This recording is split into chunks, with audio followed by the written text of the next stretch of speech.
nagkulang ng pagpapala na Diyos na hindi. Anong dapat kong gawin? Anong dapat kong gawin?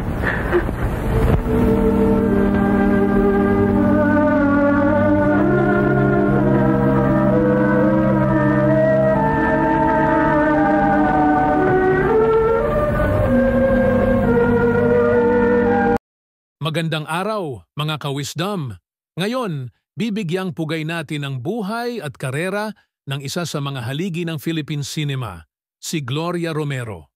Mula sa kanyang pagsisimula hanggang sa kanyang mga iconic na papel at ang kanyang naiwan na pamana sa industriya, samahan ninyo akong balikan ang kwento ng isang tunay na reyna ng pelikulang Pilipino.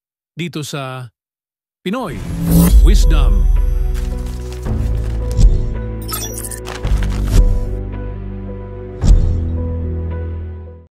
Isinilang si Gloria Ann Borrego Gala noong December 16, 1933 sa Denver, Colorado, USA. Anak siya ni Pedro Gala, isang Pilipino, at Mary Borrego, isang Amerikana. Noong 1937, lumipat ang kanilang pamilya sa Pilipinas upang bisitahin ang kanilang mga kamag-anak sa Mabini, Pangasinan. Dahil sa pagsiklab ng ikalawang digmaang pandaigdig, nanatili sila sa bansa at dito na lumaki si Gloria kasama ang kanyang tatlong kapatid.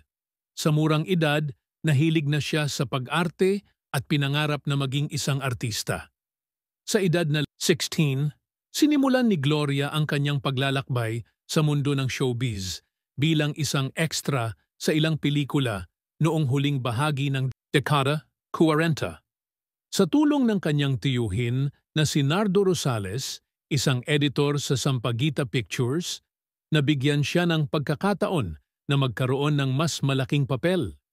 Noong 1952, nakuha niya ang kanyang unang lead role sa pelikulang Monghita Katambal, si Oscar Moreno.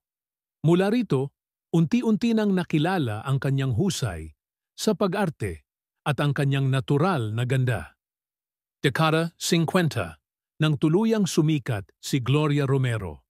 Isa sa kanyang pinakatumatak na pelikula ay ang Dalagang Ilocana noong 1954, kung saan ginampanan niya ang papel ng isang masayahing dalagang Ilocana. Dahil dito, nagwagi siya ng kanyang unang FAMAS Award for Best Actress, isang patunay ng kanyang kahusayan sa pag-arte. Sinundan ito ng sunod-sunod na proyekto tulad ng Madam X, 1952, Despatchadora, 1955, at Cordapia, 1954, na nagpatibay sa kanyang titulo bilang Queen of Philippine Cinema. Sa kabila ng kanyang tagumpay, hindi rin naiwasan ni Gloria ang mga pagsubok sa kanyang personal na buhay.